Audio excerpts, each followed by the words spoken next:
자, 반갑습니다. 흑우입니다. 많은 남자들의 로망이 있죠. 바로 포르쉐입니다. 그런데 최근에 포르쉐의 매출이 충격적으로 감소하고 있는 것 혹시 아십니까? 전 세계에서 판매량이 7% 감소했다. 중국은 지난해 동기 대비해서 무려 30%가 감소했다. 이렇게 생각하실 수 있어요. 야, 그거 그냥 경기가 좋지 않아서 그런 거 아니야? 물론 중국 경기 침체, 그런 계절성 요인도 있겠지만 최근에 포르쉐 주가를 보면 주가가 44%가 빠졌습니다. 이렇게 생각하실 수도 있어요. 그냥 최근에 하도 일들이 많지 않았냐? 트럼프의 관세 정책 이런 것들 때문에 유럽에서 미국으로 수출하는 자동차들이 갑자기 굉장히 어려워졌기 때문에 포르쉐 주가도 떨어질 수 있지 않겠냐 라고 하기엔 최근엔 또 이제 극적인 관세 대타결도 있었고 S&P도 대부분 회복이 되었는데 포르쉐의 주가는 영 맥을 못 죽이는 모습을 보여주고 있다. 그럼 도대체 포르쉐에게 어떤 일이 있었길래 계속해서 추락에 추락을 거듭하고 있냐? 최근에 놀랍게도 포르쉐의 중장기적인 20년 미래 플랜이 완전히 박살나고 있는 중이라고 합니다. 사실 우리가 생각해보면 20, 30년 전까지만 하더라도 한국에선 그랜저가 잘 나가면 약간 상징이 아니었을까 싶은데, 그리고 어느새 약간 국민적인 약간 소득이 조금씩 올라가다 보니까 2010년대엔 벤츠, E클래스, S클래스가 강남 뭐 이런 데서 나 잘 먹고 잘 살아요 이런 거에 상징이 되었고, 그 다음엔 포르쉐가 그 자리를 차지한 것 같죠. 최근 한 5년 10년 동안 진짜 길거리에 포르쉐가 생각보다 되게 많이 늘었어. 그래서 한번 지표를 찾아보니까 포르쉐 코리아 판매 추이 10년 전 2014년만 하더라도 1년에 2,500대를 팔던 회사가 3,800대, 4,000대, 4,200대 2010년대 후반부터 약간 심상치가 않았죠. 그 이후로 이게 말이 돼? 싶을 정도로 7,000대, 8,000대, 11,000대 한국 포르쉐 코리아의 판매량이 미쳤었습니다. 최근 5년 동안 포르쉐 코리아의 실적이 이렇다 보니까 포르쉐 코리아 사장님이 인터뷰를 찾아보면, 야, 코리아 미친 너무 말도 안 되게 매력적인 시장이에요. 소비자 열정이 놀랍습니다. 한국인들이 약간 레이싱을 좋아해서 아니면 또 달리는 속도감을 좋아해서 이렇게 많이 사냐? 다들 잘 아시죠? 겉으로 판단하기 약간 좋아하는 우리 마음속에 있는 본능을 가장 잘 자극하는 약간 이 방패마크 때문이 아닐까 저는 개인적으로 생각을 하는데, 그런 얘기가 있잖아요. 이렇게 강남 산타페? 자기 집 수준을 보여주는 게 약간 이만한 게 없긴 해 라는 생각이 좀 들고요. 이런 게 약간 왜 그럴까 좀 생각을 해보면, 자기가 어떻게 사는지, 뭐 수입이 얼마인지, 심지어 어느 아파트 사는지 머리 이마에 딱 붙여놓고 살 게 아니잖아요. 그런데 자동차는 사실 내가 어느 정도의 약간 경제 수준을 가지고 있는지 딱 확실하게 간편하게 보여줄 수 있어서 또 많은 소비자들한테 선택의 대상이 되는 것도 같습니다. 그런데 사실 이렇게 포르쉐가 2010년대 들어서 잘 나가는 건 꼭 한국 이야기는 아닌데요. 무려 전 세계에서 포르쉐 매출이 2010년대 초 대비해서 3배가 늘면서, 야, 2010년대는 그야말로 포르쉐의 시대였습니다. 그런 포르쉐에게도 걱정과 고민은 있었으니 그쯤에서 디젤 게이트가 폭스바겐 전체로 생겨났었고요. 당연히 포르쉐 가문이 전체가 소유하고 있는 폭스바겐 그룹조차도 포르쉐의 명성에 영향을 미쳤고, 또 한 단계 더 나아가서 사실 포르쉐가 아무래도 독일 회사다 보니까 매출의 3분의 1이 유럽에서 나오고 있는데, 유럽이 어떤 결정을 내렸죠? 2035년부터 내연기관 신차 판매 금지 확정. 포르쉐 입장에선 진짜 충격과 공포의 결정 아니었겠습니까? 거의 100년 가까운 역사에 내연기관의 기술력, 또 엣지 이런 걸로 먹고 살던 회사였는데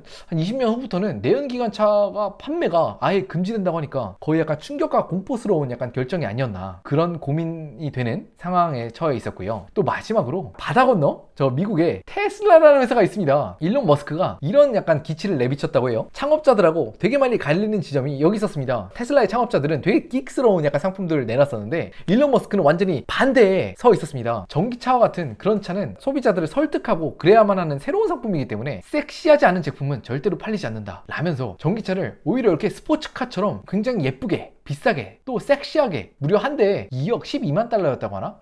지금 한 10년 전, 15년 전 금액이니까 거의 지금으로 치면 한 3억이 넘는 금액이겠죠? 그게 캘리포니아를 중심으로 꽤 팔렸다고 합니다. 그러다 보니까 포르쉐 입장에서는 프리미엄 전기차? 저게 되네? 싶었던 거죠. 포르쉐도 결정을 합니다. 2030년대가 되면 우리가 파는 모든 차 중에 80%를 전기차로 판다. 당찬 포부를 결정을 했죠. 그래서 나온 제품이 뭡니까? 바로 포르쉐 타이칸. 럭셔리, 기술력, 재미 모두를 잡겠다. 포르쉐의 역사와 기술력 모두를 한 차에 담겠다. 진짜 간절하게 열심히 준비해서 나온 자동차. 이런 타이칸의 역사를 좀 아시는 분들이라면 조금 들어보셨을 것 같은데, 시장에 나오고 성공했을 것 같나요? 출시 직후엔 4만 대가 팔렸다고 합니다. 포르쉐는 약간 되게 고급 브랜드이기 때문에 4만 대가 어느 정도의 규모야 감이 안 오실 것 같아서 한번 비율을 찾아봤는데, 무려 출시 1년, 2년 만에 전기차라는 약간 한계를 가지고 있음에도 불구하고 또 장애물을 가지고 있음에도 불구하고 포르쉐가 판매하는 전체 자동차 중에서 약 13%가 타이칸으로 판매가 되었다고 합니다. 심지어는 타이칸이 정말 오랜 역사와 레거시를 자랑하는 911보다 많이 팔렸다고 해요. 그런데 그런 약간 타이칸의 초기 성공이 무색하게도 2023년부터 조금씩 삐그덕되기 시작했다고 합니다. 2023년 타이칸의 글로벌 판매량이 약 4만 대였다고 하는데, 포르쉐는 전년 대비해서 막 쭉쭉 20-30% 성장하는 것만 생각을 했었는데 18%가 감소했어요. 물론 그때까지만 하더라도 약간 방패막이 있었어. 고금리 시대니 글로벌 반도체 공급망이 약간 삐그덕되면서 생산이 어려웠다 막 이렇게 이야기를 했었는데, 더 충격적인 일은 그 다음에 있었죠. 2024년 충격의 매출 마이너스 49%요. 전기차라면은 신성장 동력의 사업이었잖아요. 그러니까 10%, 20% 이렇게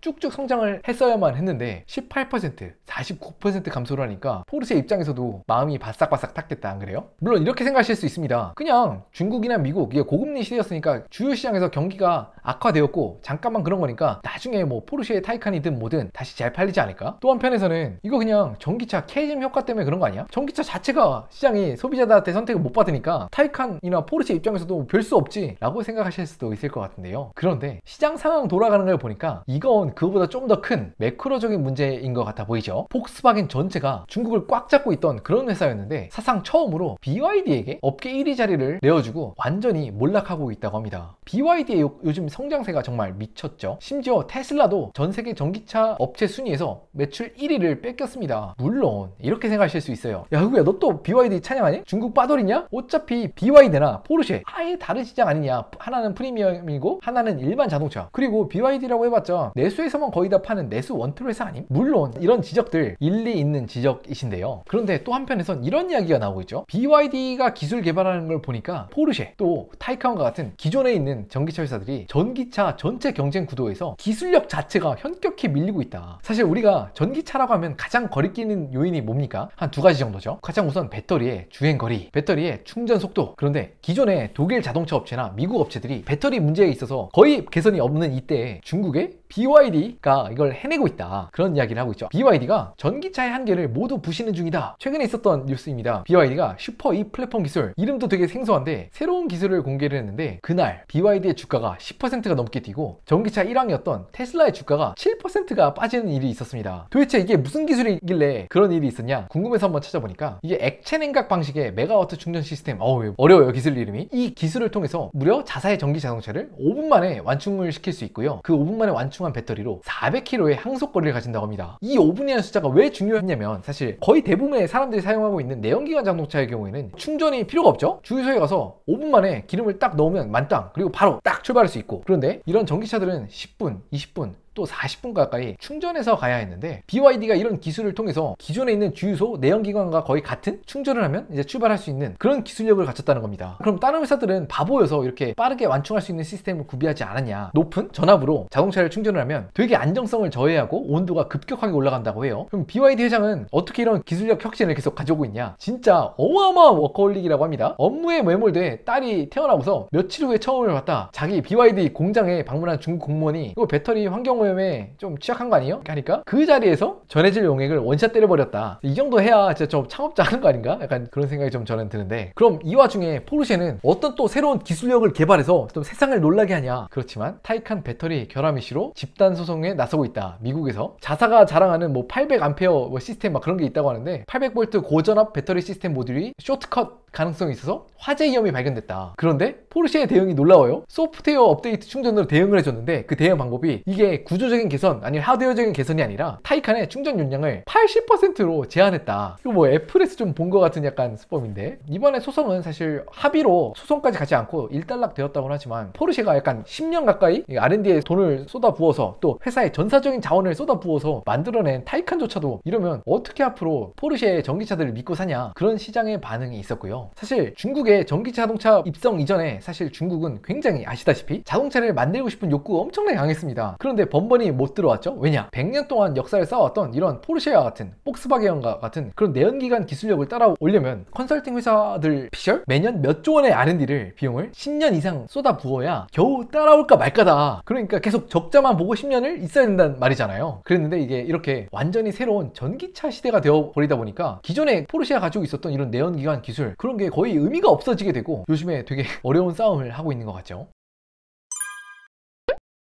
포르쉐의 손익계산서를 보면 이런 어려움을 겪고 있는 게 한눈에 보이는데요. 내연기관만 집중하던 그 좋은 시절의 포르쉐가 영업이익률이 15%, 20%에 다다랐다고 합니다. 자동차 완성업체가 이 정도 영업이익률은 진짜 말도 안 되는 건데, 현대차가 보통 한 7%, 도요타도 한 6% 이 정도라고 하잖아요. 하긴 뭐 포르쉐는 뭐 차 한 대 막 1억, 2억씩 하니까 영업이익률 뭐 그 정도 되는 거 이해할 수가 있을 것 같은데, 그런데 최근 전기차를 만드는데 열중하고 있는 포르쉐가 영업이익률을 얼마나 내는지 혹시 알고 계신가요? 2025년 예상이익률이 6.5%, 7%, 이 정도 한 자리 숫자에 머물고 있다고 합니다. 이게 되게 놀라운 게 타이칸을 파는 이익률이 6%냐 7%냐 아니라 포르쉐 전체가 이익률이 7, 8%라는 거예요. 이렇게 영업이익률이 반토막 나다 보니까 매출이 비슷하거나 아니면 조금씩 성장하고 있다 하더라도 주가가 당연히 반토막, 현재 시점의 평가다 보니까 어쩔 수 없이 이렇게 반토막이 나 있고, 영업이익률을 회복하기 전까지는 주가가 좀 회복하기 어렵지 않냐, 그런 이야기를 많이들 하고 있습니다. 이젠 포르쉐도 각성해서 어떤 이야기를 하고 있냐 좀 찾아봤더니, 이전에 말씀드렸던 것처럼 2030년까지 전 세계 판매의 80%를 전기차로 가겠다, 911과 718 박서를 전기차 기반으로 재개발을 하겠다, 그 당찬 목표를 발표를 했었는데 그거 못할 수도 있을 것 같은데요, 이렇게 말을 조심스럽게 바꾸고 있죠. 2030년까지 전기차 80%는 좀 빡센 목표였다, 912는 내연기관으로 유지를 하겠다, 약간 살짝씩 이렇게 발을 빼는 모습을 보여주고 있죠. 또 한편으로 타이칸 1세대가 끝나고 완전히 페이스리프트가 된다고 하는데, 새로운 주인공의 등장이 포르쉐의 운명을 걸고 있습니다. 도대체 어떤 차냐? 카이엔보다 살짝 작은 동생차, 준형 SUV 정도 되겠다. 그 SUV가 계속 미뤄지다가, 왜냐면 포르쉐가 상황이 안 좋았거든, 드디어 2025년 초에 출시를 했습니다. 마칸 EV, 이게 포르쉐의 미래를 걸고 있다, 미래가 마칸 EV에 달렸다 해도 과언이 아닌데, 그동안 스포츠카로 잘 나가던 포르쉐가 미래를 걸었냐? 바로 똑같은 역사가 반복될 수도 있기 때문이죠. 지금으로부터 약 20년 전입니다. 포르쉐는 지금의 명성하고는 되게 다르게 전 세계에 약